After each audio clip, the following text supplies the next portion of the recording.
দেশ ছেড়ে ভারতে পালিয়ে যাওয়ার পর শেখ হাসিনা যেসব রাজনৈতিক বক্তব্য বিবৃতি দিচ্ছেন তা বাংলাদেশের সরকার ভালো চোখে দেখছে না। বিকেলে পররাষ্ট্র মন্ত্রণালয়ে এক ব্রিফিংয়ে মন্ত্রণালয়ের মুখপাত্র ও জনকূটনীতি অনুবিভাগের মহাপরিচালক তৌফিক হাসান বলেন, পররাষ্ট্র মন্ত্রণালয় একাধিকবার বাংলাদেশে নিযুক্ত ভারতের হাইকমিশনার এবং ভারত সরকারকে স্পষ্টভাবে জানিয়েছে ৫ আগস্ট গণ অভ্যুত্থানের মুখে ভারতে চলে যাওয়ার পর সেখানকার বিভিন্ন গণমাধ্যমে শেখ হাসিনার রাজনৈতিক বিবৃতি দিচ্ছেন।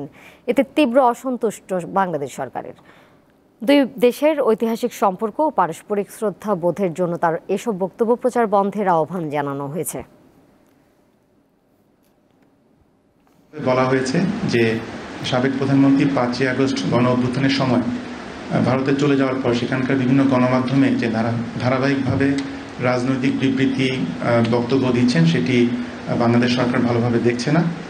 এই ব্যাপারে সরকারের তীব্র অসন্তুষ্টি প্রকাশের পাশাপাশি সাবেক প্রধানমন্ত্রীকে এই ধরনের বক্তব্য বিবৃতি প্রদান থেকে বিরত রাখার জন্য কিন্তু ভারত সরকারকে আহ্বান জানানো হয়েছে।